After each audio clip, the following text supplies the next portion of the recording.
Alors, bonjour tout le monde, bienvenue aux rencontres de philosophie réflexive et existentielle avec Mathieu Martel. Nous sommes en ce jeudi 20 mai. J'espère que vous allez bien pour une petite rencontre à l'impromptu décidée il y a, je crois, 24 heures. Alors, nous nous rencontrons ce jeudi. Nous allons aussi avoir la semaine prochaine une rencontre dans le cadre de l'OVS le 3 juin. Non, dans 2 semaines, finalement, on se voit le 3 juin avec le sujet du jour sur qu'est-ce que la sagesse ou qu'est-ce qu'un sage, qu'est-ce qu'une sage le 3 juin. Mais aussi une rencontre le 10 juin, la semaine suivante, hein, bien sûr, dans 3 semaines, sur qu'est-ce que prendre soin de soi. Je vous salue tous et toutes. Je laisse le temps aux gens de se joindre à nous. J'ai commencé un petit peu plus tôt, donc je ne vais pas entamer tout de suite mon sujet, qui est le sujet du jour, la voie de l'intuition.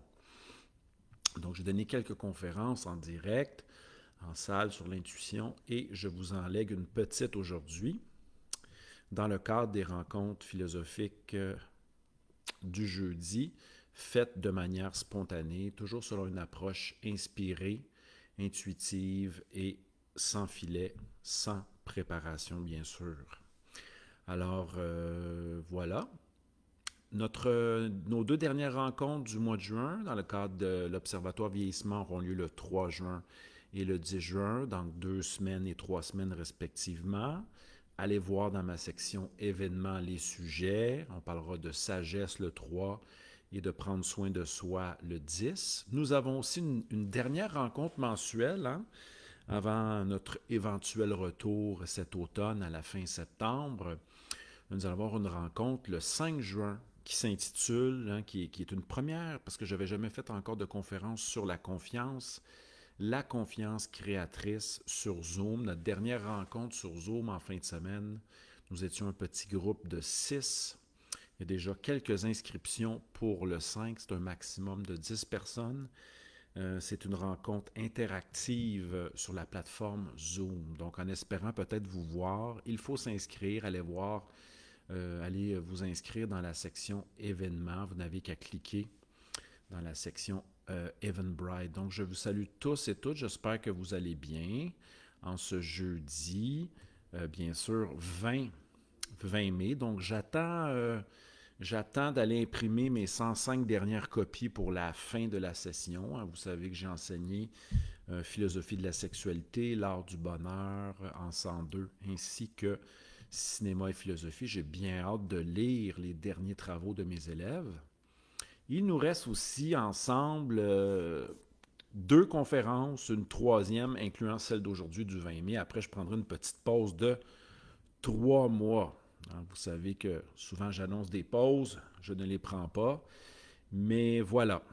Alors aujourd'hui, nous allons nous interroger sur la notion d'intuition. Je vais vous poser bien sûr quelques questions, hein, concernant l'intuition. On fera des liens, bien sûr, avec la prise de décision. Je vais vous parler un petit peu du concept d'intuition qui a été, bien sûr, utilisé par plusieurs philosophes, hein, qu'on se rappelle, un des plus près de nous, Bergson, au début du siècle. L'importance de l'intuition chez Bergson, que l'on pense à Descartes, à Spinoza, entre autres. Voilà, on sait bien sûr que Bergson est un lecteur de Plotin et de Spinoza qu'il déclare comme étant aussi un philosophe très important pour lui. Donc, je salue Micheline, Vanda, Niki, Simone, nos habitués, Suzette, Daniel, Mélanie et Isabelle. J'espère que vous allez bien. N'hésitez pas à me saluer, à répondre aussi à mes questionnements du jour. Et voilà. Donc, la première question que je vous lance, bien sûr, puis je vais ensuite entamer mon laïus pour ceux qui viennent de se joindre à nous. Donc, ici Mathieu Martel, esprit libre, auteur, conférencier, professeur de philosophie au collégial, qui vous entretient aujourd'hui de la voie de l'intuition. On se rappellera la fameuse phrase, hein, le bel aphorisme d'Henri Poincaré, un des grands mathématiciens du début du siècle, qui disait « Grâce à l'intuition, je trouve, et grâce à la logique, je prouve. Hein? Donc, l'intuition, c'est la faculté qui permet de saisir, hein? De trouver, grâce bien sûr à notre esprit, de synthétiser une évidence. Je vais vous en parler dans quelques instants. Donc, salutations à tous et à toutes. Bonsoir à Catherine de France. Il y aura aussi d'autres auditrices de France. On a des habitués que l'on pense à Michel, que j'ai rencontré à Paris, à Valérie, qui va sûrement nous écouter, et bien d'autres aussi. Donc, salutations à Catherine de France qui se joint. Il est 19h en France pour une première ici, directement de Montréal. Donc, Mathieu Martel dans le loft du philosophe près du marché. Jean Talon dans la Petite Italie à Montréal. Je salue aussi les auditrices de Normandie, hein, de Paris, de Caen. Et Catherine, tu peux nous dire de quel coin tu es en France, ça serait gentil. Salutations à Mélanie qui vient de se joindre à nous. Alors, l'intuition. Je vous pose la question suivante. Je vais ensuite définir mon concept, bien sûr, tenter de faire une définition générale. On est dans un cadre de philosophie réflexive et existentielle. Je salue Emmanuel qui vient de se joindre à nous. On est déjà presque une vingtaine. Donc, quelle découverte, récente ou lointaine, avez-vous fait de manière intuitive? Donc, je vais vous laisser me répondre. Je vais commenter vos réponses, bien sûr. Quelle découverte, hein, avez-vous faite grâce à l'intuition? Donc, simplement m'écrire votre réponse. Donc, il y a beaucoup de gens qui se joignent à nous. Nicole, Anne-Marie, Catherine qui nous dit qui est de Lorraine. Alors, voilà, merci. Alors, quelle découverte récente, lointaine, avez-vous fait grâce à une saisie intuitive? OK, donc voilà la réponse, voilà la question que je vous pose. N'hésitez pas à m'écrire. Je vais commenter vos réponses, essayer d'être bref, succinct, d'être le plus clair possible. Donc, merci à tous et à toutes d'être là. Mathieu Martel, on est une vingtaine en ce jeudi 20 mai. Belle rencontre à Montréal. Il fait quasiment 30 degrés ici. Content d'être avec vous, directement de Montréal. Alors, tantôt j'ai parlé d'Henri Poincaré. Maintenant, faisons référence au sujet de l'intuition. D'Einstein qui nous disait que nous avions délaissé cette faculté maîtresse, hein, que sont, bien sûr, il mettait à la fois, il axait, disons, son constat sur l'importance de l'intuition et de l'imagination. Nous avons délaissé deux facultés maîtresses, soit celle d'intuitionner et d'imaginer, pour mettre de l'avant la raison, qu'Einstein jugeait comme étant secondaire et qui devait être au service justement de ces facultés d'imagination et d'intuition. Tantôt, je vous ai présenté la citation de Poincaré qui disait que l'intuition nous aidait à trouver, mais que la logique et l'analyse, de surcroît, nous permettaient de démontrer, hein, en faisant des liens. Donc, l'analyse, les raisonnements permettent ensuite de produire des déductions pour soutenir la conclusion ou l'idée maîtresse qu'amène sans preuve la faculté intuitive, hein, qui vient du latin intuitio, qui veut dire voir.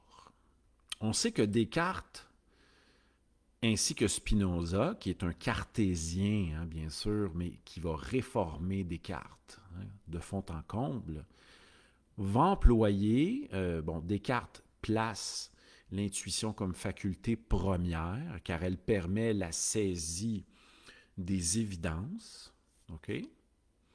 De ce dont on ne peut douter, de ce qui est certain. Hein?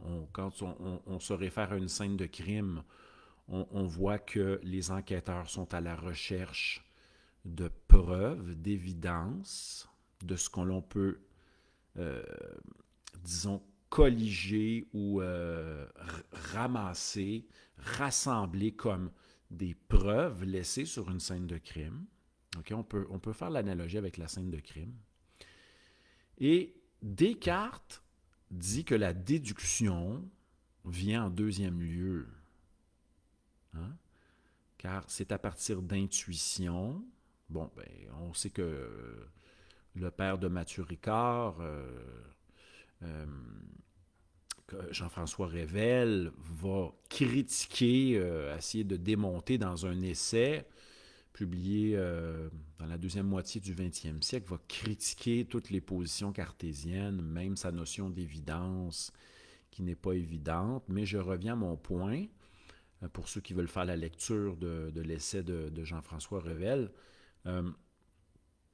Descartes va placer l'évidence en premier, donc la recherche, l'intuition en premier, la recherche d'évidence, et ensuite il placera comme deuxième faculté la déduction, car il faut partir à la recherche de ce qui n'est pas douteux, de ce qui est certain, évident en premier, pour ensuite déduire, analyser, conclure, pousser notre réflexion.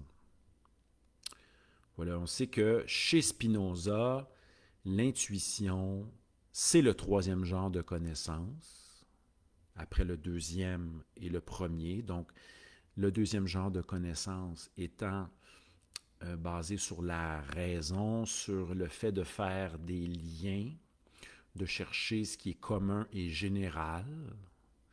On sait que le premier genre de connaissance chez Spinoza est un genre très fort douteux et faible, basé sur les oui-dire, sur les croyances, sur des impressions sensibles de premier niveau, mais que l'intuition chez Spinoza, c'est la recherche des causes d'un phénomène. Prenons l'exemple d'un cercle, okay, que l'on trace au tableau. Spinoza va se demander, mais qu'est-ce qui cause le cercle? Contrairement à des définitions, quand je demande à mes jeunes, qu'est-ce qu'un cercle, comment en mathématiques définit-on un cercle? Hein? Donc, comment définit-on notre cercle? Ils vont dire que, bon, on a à l'intérieur du cercle un point et on parle d'un rapport d'équidistance entre un centre et des éléments entre un centre et la circonférence. Donc, on a plusieurs rayons qui sont placés à équidistance du centre versus la circonférence. Bon, je ne suis pas mathématicien, désolé pour les petites... ici, pour les petits détails, mais Spinoza va nous dire, non, qu'est-ce qui cause intuitivement? Parce que le système de Spinoza est basé sur, bien sûr, la causa sui, qui est la nature, mais qu'est-ce qui cause le cercle? Hein? Et là, Spinoza va nous dire que qu'est-ce qui va causer le cercle? C'est la rotation, okay? Admettons ici la rotation d'un segment sur lui-même, OK? À partir d'un point fixe. Voilà ce qui cause le cercle. Donc, chez Spinoza, bon, je fais petite référence à l'histoire du concept sans pousser dans le détail. L'intuition, c'est la connaissance de premier genre. Qu'est-ce qui cause, qu'est-ce qui explique l'essence de l'idée, mettons, de l'être humain pour Spinoza? L'être humain, quelle est son essence fondamentale? C'est désir et conscience de son désir. Voilà sa réponse intuitive. Donc, on sait que plusieurs philosophes ont vraiment, placé l'intuition en première place, qu'on pense à Descartes, Spinoza et Bergson notamment. Et bien sûr, moi-même, dans ma philosophie.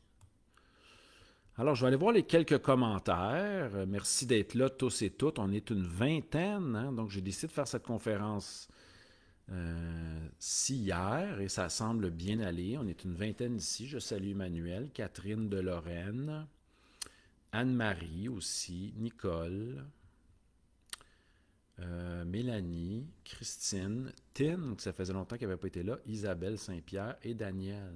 Donc, je vous pose la question suivante, mes amis. Qu'avez-vous découvert récemment, OK, de manière intuitive? Qu'est-ce que l'intuition? Hein? C'est le surgissement spontané et immédiat d'une idée, hein, vu dans un autre sens que le sens spinoziste ou cartésien, la saisie immédiate et spontanée d'une évidence, d'une idée qui se veut claire, hein, qui n'a pas besoin d'être démontrée. C'est comme si on avait en nous un surgissement d'une idée de manière lumineuse et on se dit, voilà, Eureka, c'est cela. C'est cela. C'est dans cette direction que je dois aller. C'est cette direction que je dois prendre. C'est cette vérité qui surgit en moi de manière indubitable. Voilà. Donc, je vous pose la question, quelle prise de conscience avez-vous fait de manière récente, récemment, ou dans votre vie, hein, avec, non pas en procédant des déductions, des analyses, une délibération intellectuelle, mais de manière spontanée. Une idée qui s'est avérée vraie, sans vérification première. Donc la vérification viendra après. On parlera ici peut-être d'une mise en parenthèse de cette idée-là, qui semble lumineuse et vraie. Après, on pourra aller vérifier si elle s'avère vraie, mais on la sent vraie. Je vais aller voir les commentaires. Donc, avez-vous déjà vécu récemment? Quelle révélation intuitive, hein, avez-vous vécu?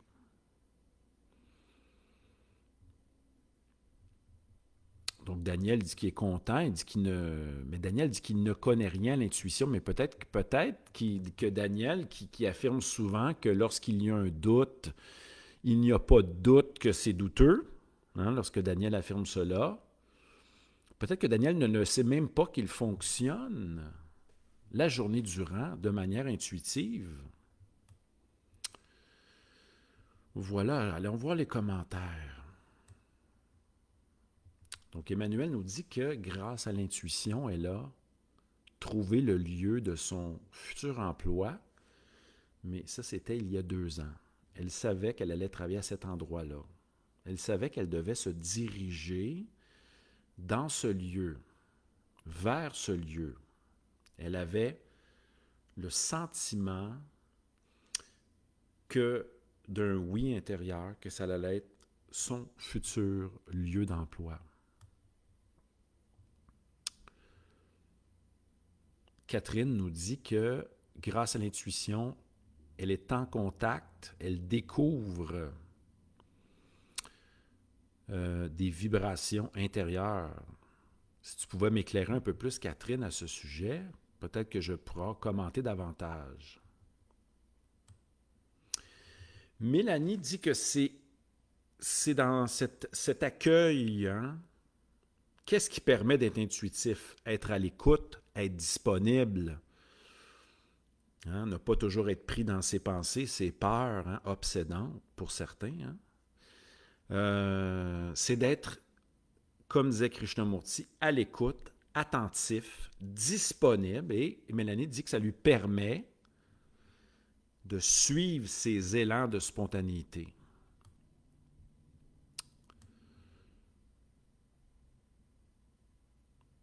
Donc, Isabelle nous dit qu'elle a pu trouver un appartement à louer, mais elle ne savait même pas qu'il était à louer. Donc, elle était intéressée par un appartement. Donc, elle était comme un peu guidée, hein, d'aller peut-être cogner à la porte de cet appartement-là pour demander s'il n'était pas à louer. Hein, on a comme des fois un sentiment fort qui nous pousse. Hein, je suis en train de lire le sociologue Armut Rosa qui parle de résonance. Des fois, on va se diriger vers quelqu'un, vers un lieu, par résonance, par appel profond intérieur. Quelquefois, nous savons que c'est la place, c'est l'endroit où il faut aller. Et d'autres fois, nous savons que nous ne devons pas aller à cet endroit-là. Même si notre tête nous dit, notre esprit, notre raison nous dit, oui, mais tu avais dit que tu devais y aller. Tu l'avais promis. Se fier à son intuition, c'est peut-être être capable, justement, de suivre l'élan de l'instant, nonobstant les ratiocinations et la suranalyse. Daniel nous dit que vivre, c'est s'émerveiller à chaque instant.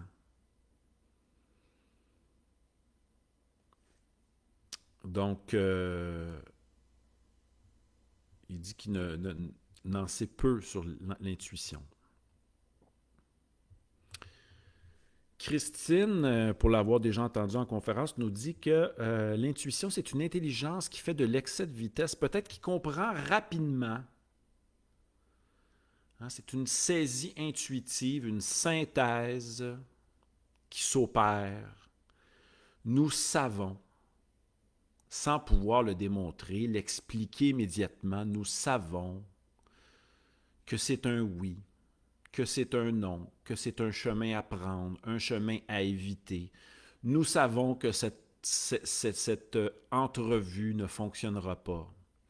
Nous savons que cette personne-là ne se présentera pas. Nous ressentons profondément cet état de fait, mais cet état, c'est comme si nous prédisions, nous ressentions avant même que les choses arrivent. Donc, un exemple, j'avais dit que il y a quelques mois que nous allions redéconfiner vers le 1er juin. Bon, je me suis trompé de 3 jours. Voilà.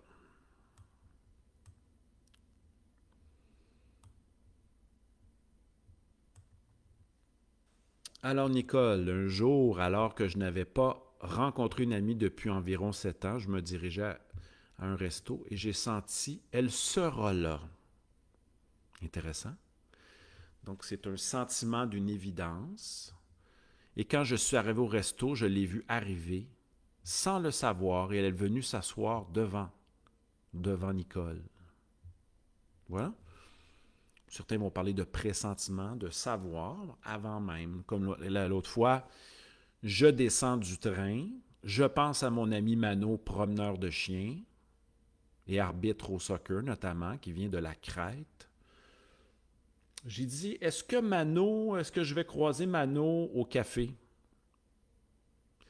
Je marche une vingtaine de pas et Mano ressurgit dans mon chemin de retour vers chez moi en sortant du train. Il s'en allait au café auquel je pensais. Daniel nous demande, est-ce que l'intuition, c'est la même chose que d'être inspiré? Je ne crois pas, mais bon, je ne ferai pas de conférence sur l'inspiration aujourd'hui, mais ça sera peut-être quand même un autre sujet à approfondir. Isabelle dit qu'elle s'est inscrite à un cours sur l'hypnose. Intuitivement, elle sent qu'elle est à la bonne place. Donc, est-ce que l'intuition, c'est le fait de se sentir à la bonne place, de se sentir en harmonie, en résonance avec nos choix? Est-ce que c'est ça? Je vous pose la question. Donc, les amis, revenons à notre sujet. Merci d'être là aux rencontres de philosophie réflexive. J'espère que vous allez bien. Je vais juste fermer ici mes petites fenêtres. Voilà. Je vais juste vous demander à savoir si vous m'entendez bien, est-ce que l'image est bonne, etc. J'espère que oui. Donc, vous êtes avec Mathieu Martel. On est rendu, les amis, depuis le 22 mars 2020. Donc, ça fait à peu près 14 mois Je remercie Audrey de m'avoir incité à pratiquer les Facebook Live. Ça fait environ 14 mois que nous nous voyons à travers les Facebook Live et depuis le mois d'octobre dernier que nous avons nos rencontres Zoom, étant donné la situation actuelle que vous connaissez tous et toutes. Alors, on est rendu à une centaine de rencontres en 14 mois. Donc, on me dit que le son est bon, l'image aussi, tant mieux. Donc, je vous pose la question suivante. Quand vous prenez une décision, sur quels critères prenez-vous votre décision? Voici ma deuxième question du jour. Ma première question était, avez-vous récemment fait des découvertes, des prises de conscience de manière intuitive? Et là, je vous demande,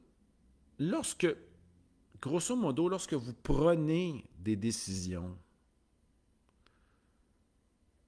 hein, sur quoi repose votre prise de décision? Je vais vous donner plusieurs choix.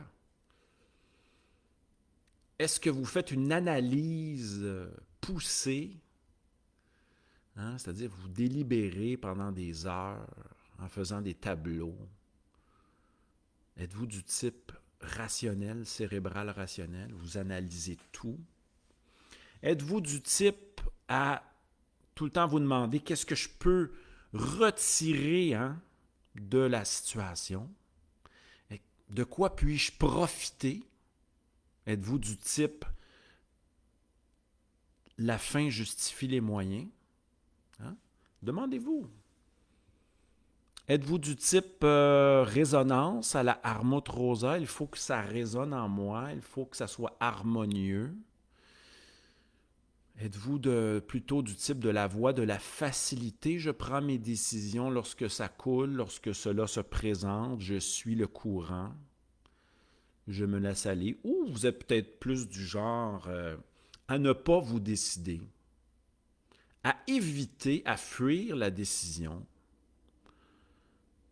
à l'éloge de la fuite, à ne pas vaquer à vos occupations, à vos responsabilités en disant « Ah, ça sera un autre jour, c'est trop stressant, c'est trop lourd, etc. » Et vous fuyez parce que vous trouvez ça difficile d'assumer, de vous décider. Ou êtes-vous du genre plutôt à choisir la voie du plaisir? Bref, tout ce qui est plaisant est un oui, et tout ce qui est lourd, ennuyant, tout ce qui se réfère aux responsabilités, ça sera un non. Je vous écoute. Ou plutôt, il y en a des adeptes qui ne savent pas décrocher. Et on sait que Spinoza condamne ces deux. C'est la peur. J'agis par peur de. Et non pas par désir. J'ai rencontré quelqu'un sur un banc de parc cette semaine. Lui, il a une théorie des besoins. Il dit que je ne comprends pas ce concept-là de besoin. Parce que ma conception est basée sur l'élan et le désir de. Lui, il fonctionne, il dit que les gens se rencontrent, s'adonnent bien ensemble parce que leurs besoins sont similaires. Combler des besoins, comme si nous étions constitués, bien sûr, sur une anthropologie fondée sur le manque de. J'ai besoin de. Et non pas sur le désir et l'élan, l'appétit de à la Spinoza. Donc, il voit l'être humain comme un être de désir et de conscience, de compréhension. Le désir est un appétit, un élan, un désir de persévérer. Voilà. Donc, je vous pose la question, je vais vous lire dans quelques instants, sur quoi repose d'habitude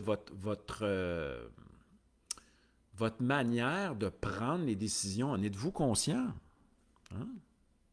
Ou vous vous faites influencer par les journaux, par la publicité, par la propagande politico-médiatique et vous sautez dans le bain? ou parce que tout le monde le fait, parce que vous avez peur aussi soit de ne pas vous faire aimer, de ne pas suivre le courant. Hein? Voilà, je vais vous lire dans quelques instants. Ma question est la suivante. Sur quoi quels critères reposent en général vos décisions? La quête de plaisir, éviter le déplaisir, donc on a plusieurs choix. Alors, je vous commente. Merci d'être là.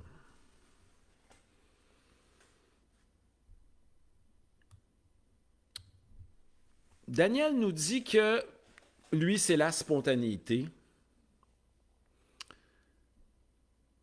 et qu'après, il va vivre avec les conséquences. Donc, Daniel, c'est la spontanéité, l'élan dans l'instant. Mélanie, même chose.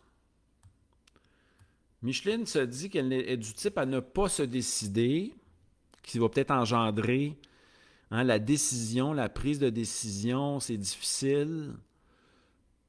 Et il n'y a rien de pire que l'indécision. Hein? Qu'est-ce qui est insupportable? Ce n'est pas d'avoir pris position, de dire je me décide de faire ça parce que je le sens profondément, parce que j'ai un appel, parce que ça me plaît. Mais qu'est-ce qui nous mine sans le savoir? Dans ma perspective, c'est l'indécision. Il se peut que l'on ne sache pas, qu'on n'ait pas encore de réponse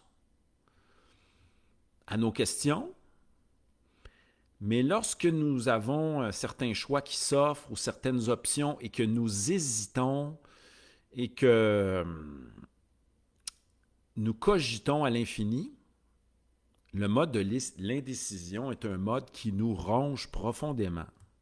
Ici, je vous réfère à notre auditeur Daniel qui dit souvent, lorsqu'il y a un doute, hein, lorsqu'il y a un doute, il est important de douter, de remettre en question, de douter. Mais lorsque, dans votre vie, vous êtes dans une situation X, où vous devez prendre une décision et que vous doutez, vous n'êtes pas certain, c'est que vous n'avez pas de réponse. Et souvent, c'est que la réponse, il n'y a pas de doute que la réponse, c'est non.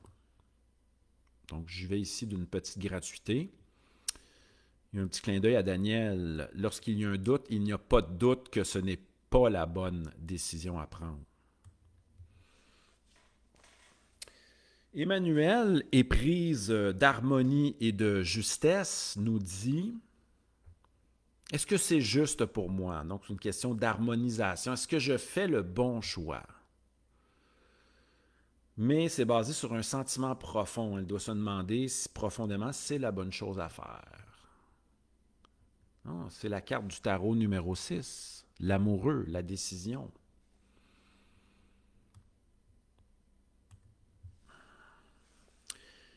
Isabelle nous dit qu'elle n'écoute pas toujours son intuition, qu'elle laisse se guider souvent par son intuition. C'est en amour qu'elle n'écoute pas tout le temps son intuition. Pourquoi? Posons-nous la question. Est-ce que c'est parce que si elle écoutait son intuition, il y aurait quelques conséquences, elle perdrait certains acquis? Ce à quoi elle tient, on ne le sait pas ici. Demandons-nous la chose.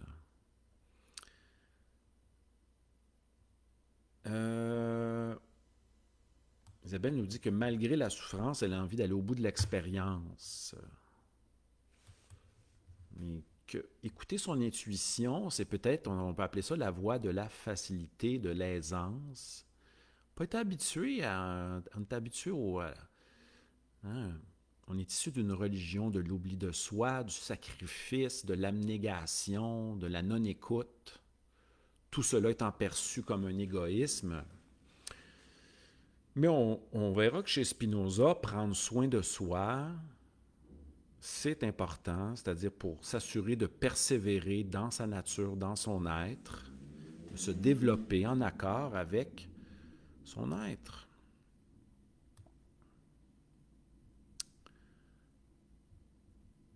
OK.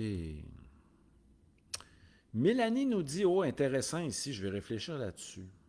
Elle doit s'assurer que son choix, d'abord, on est dans une perspective hédoniste ici, que les choix qu'elle fait ne vont pas engendrer de la souffrance ou faire vivre de la souffrance.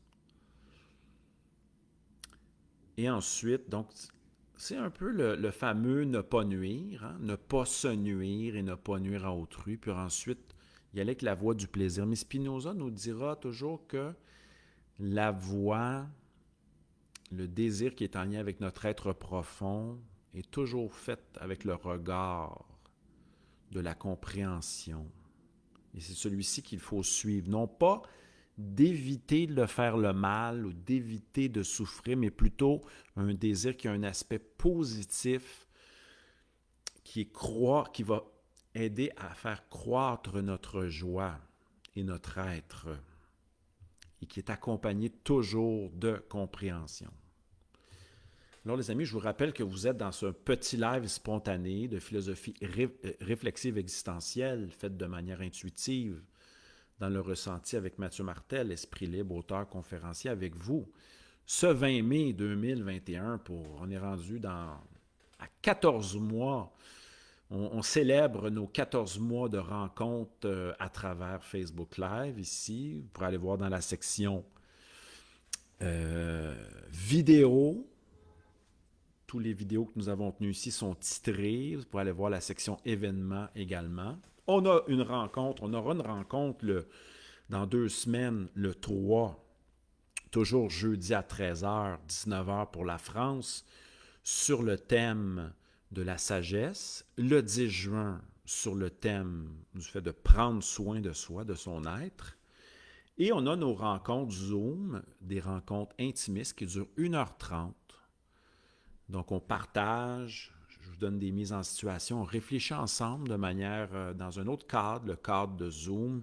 Ça sera le 5 juin sur une conférence qui portera sur le thème de la confiance, mais la confiance créatrice.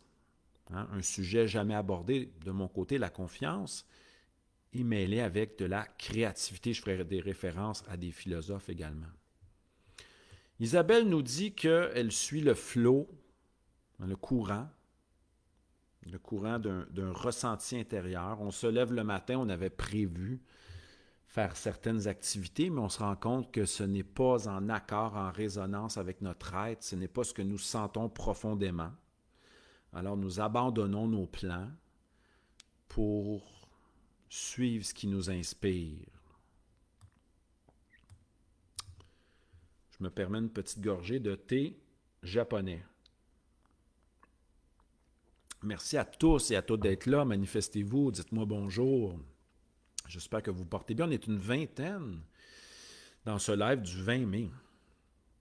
Mélanie nous dit qu'avant quoi? Posons-nous la question. Hein? La peur et l'évitement des problèmes ou la souffrance étaient les critères. Éviter les problèmes ou la souffrance étaient ses critères. Donc, on agit par peur. On prend certaines décisions basées sur la peur et d'autres pour éviter les problèmes et la souffrance. Maintenant, elle dit suivre son ressenti, sa première impression. Et elle se demande aussi si cela répond à sa raison d'être. Donc, Christine qui nous fait une analyse par-dessus une prise de position qui nous dit que l'intuition est première en elle, mais qu'elle effectue aussi une analyse avant de se décider, mais que l'intuition l'emporte toujours dans ses prises de décision. Catherine nous dit qu'on est envahi par l'analyse de la raison, ce qu'elle appelle le mental. Hein? Quand on prend une décision, est-ce qu'on implique tous les sphères de notre être? C'est-à-dire, est-ce qu'on y va simplement d'une manière rationnelle, émotionnelle, avantageuse? Hein? Qu'est-ce qui guide? C'est très important. Qu'est-ce qui guide nos décisions profondes? On se rappellera que Socrate était guidé par son daimon qui ne l'incitait pas à faire certaines actions, mais qui l'empêchait de faire certaines actions. Donc, c'est un daimon, ou sa conscience morale, qui était plutôt l'empêchait de faire certaines erreurs. On salue Isabelle qui nous quitte. Donc, Louise est menée par son besoin d'aider. Ça, on a souvent ça chez les aidants, les soignants, qui sont empathiques, altruistes, qui veulent aider autrui, mais souvent, elles peuvent sombrer dans l'oubli de soi et de ses propres besoins. Hein? Et souvent, lorsqu'on est dans l'aide à autrui, c'est quelquefois aussi pour se fuir. Lorsqu'on est, disons, profondément, simplement dans une forme de sacrifice ou d'abnégation pour autrui, des fois, on peut perdre contact avec notre ressenti profond.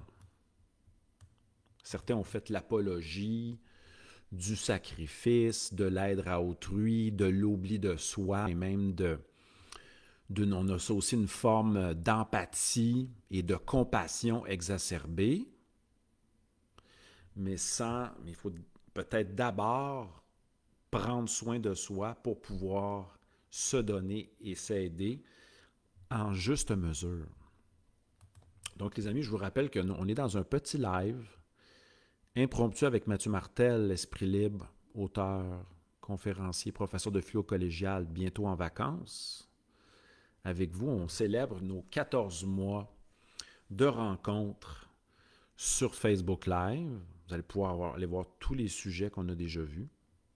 Je vous rappelle qu'on aura 2 autres lives le 3 juin, c'est gratuit, et le 10 juin aussi, sur la notion de sagesse et de prendre soin de soi, et une rencontre où il faut s'inscrire cette fois-ci le 5 juin sur la confiance créatrice. Après, je prendrai une petite pause de 3 mois pour me reposer de ma session de cette année d'intensité, d'excès, à travers la transmission, bien sûr. J'ai besoin d'un petit repos, mais je vais aller me ressourcer. On devrait se voir à la fin septembre, dans le cadre des conférences de l'OVS du jeudi, et le samedi pour les rencontres Zoom. Donc, mes rencontres personnelles sur Zoom sont toujours les samedis à 13 heures. Les gens qui sont en France peuvent aussi s'inscrire. Il sera 19 heures en France. J'ai bien hâte de retourner à Paris, à Caen et en France. J'ai très hâte. Peut-être 2022. Niki nous dit que l'analyse, c'est bien beau, mais des fois, on peut suranalyser et oublier l'intuition. Et quelle est votre première idée? Souvent, ça peut être la bonne. On peut la mettre entre parenthèses et aller vérifier. Hein? Qu'est-ce qui se passe dans notre corps, dans notre être, lorsque c'est un oui profond? C'est un oui, on le sait. On peut déclarer « Oui, je le sens. Oui, je le veux. Oui, j'en suis sûr. » Pour le moment. Voilà ce qui me guide. Donc, les décisions, on peut toujours réfléchir par la suite. On peut toujours se remettre en question, etc. Mais tout cela se joue dans l'instant. Et on verra que dans un autre instant, on sera amené à prendre des décisions, à réfléchir, à se positionner. On ne peut pas s'en sortir. Hein? Donc, dans notre vie, lorsque nous prenons des décisions, nous choisissons sur quoi, sur quels critères baserons-nous notre choix. Avez-vous essayé l'écoute, la décision basée sur l'évidence de l'intuition, c'est-à-dire cette pensée soudaine qui surgit de manière soudaine et immédiate, qui est lumineuse. Cette vérité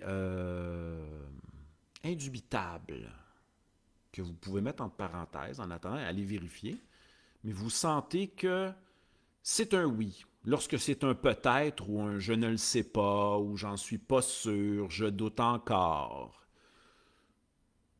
croyez-vous que nous devrions nous investir dans un projet où c'est je l'ignore, je ne le sais pas encore, je doute, on verra, peut-être, je dois y penser, ou comme certaines personnes me disent, oui, on se verra dans un mois, dans 2 semaines, rappelle-moi la semaine prochaine. Est-ce qu'on veut vivre une vie basée sur...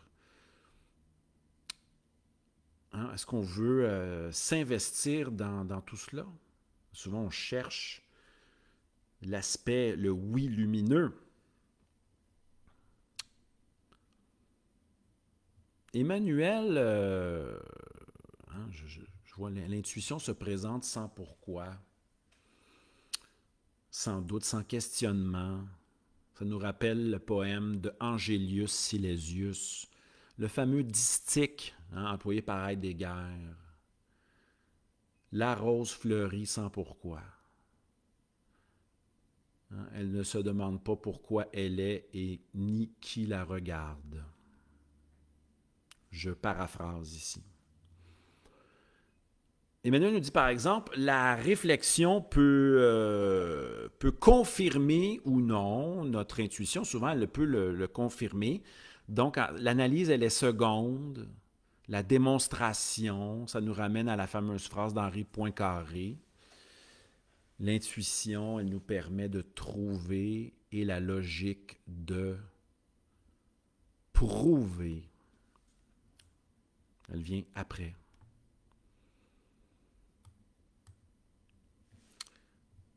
Et Mélanie nous demande, c'est quoi la différence entre une intuition et une pensée? Mais une intuition est une pensée. Hein? C'est de l'ordre, non d'une pensée organisée, volontaire, consciente et contrôlée, lorsqu'on résout des problèmes ou qu'on fait d'une philo davantage réflexive, dialogique, pas dialogique, mais davantage basée sur la dianoïa. Mais les pensées qui viennent en nous, oui, certes, il y a plein de pensées qui occupent notre esprit la journée durant, etc. Mais comme je disais tantôt, je faisais référence à l'intuition qui est quelque chose davantage peut-être une évidence qui surgit, qui est lumineuse, où on sent profondément, c'est un sentiment fort qui est un oui, qui nous aide à nous diriger dans cette voie-là. Ça peut être aussi un non à la Socrate, non, je ne sens pas qu'il faut que j'approfondisse ce chemin. Hein? L'oscillation, le frottement du oui et du non est nécessaire dans notre vie pour faire surgir le feu de la vie. Le feu. Hein? La vie, c'est une pratique du frottement d'un oui et du non, constant. Mais ce frottement-là, lorsqu'on l'applique, crée un feu. On a besoin de se positionner avec des oui, mais aussi de se positionner avec des non, mais basé sur quoi? Sur quoi? Tantôt on parlait est-ce qu'on fait nos choix basés sur l'émotion ou sur quelque chose de plus grand, une forme de compréhension qui est liée à notre direction. Tantôt on parlait à notre raison de vivre, à l'investissement dans notre chemin, de notre quête profonde, hein, de la réalisation de notre être. Salutations à Catherine qui doit nous quitter. On se reverra bientôt, j'espère. Merci à Catherine. Donc, les amis, sur ce, j'espère que vous avez apprécié cette rencontre du jeudi 20 mai 2021. Nous allons nous revoir dans 2 semaines et 3 semaines. Il y a la rencontre du 5 juin qui est dans 3 semaines. J'espère que vous avez apprécié. Non, qui est dans 15 jours finalement. Ouais, voilà. J'espère que vous avez apprécié. Mathieu Martel avec vous directement de Montréal, dans le Loft du Philosophe, dans la petite Italie, pour ces rencontres de philosophie réflexive et existentielle, toujours faites sous le mode de l'intuition, l'inspiration, sous un mode vivant et vibrant. J'espère que cela vous a aidé à réfléchir, prendre conscience et stimuler votre désir de comprendre. Salutations à tous et à toutes. Je vais aller dîner. Portez-vous bien. Salutations à Michel de Paris. Merci à Vanda, Suzette d'avoir été là. Vous pourrez réécouter la vidéo si ça vous intéresse. Pour ceux qui viennent d'arriver, bonne journée à tout le monde et profitez de cette belle journée de soleil, peu importe où vous êtes. On se revoit très bientôt. Salutations à tout le monde. Merci d'avoir été présent et présente pour ce petit moment de réflexion autour du thème de l'intuition comme voie qui nous guide dans nos choix, dans nos décisions et dans notre vie durant. Merci à tous et à toutes. Portez-vous bien. Prenez soin de vous, comme dirait Socrate.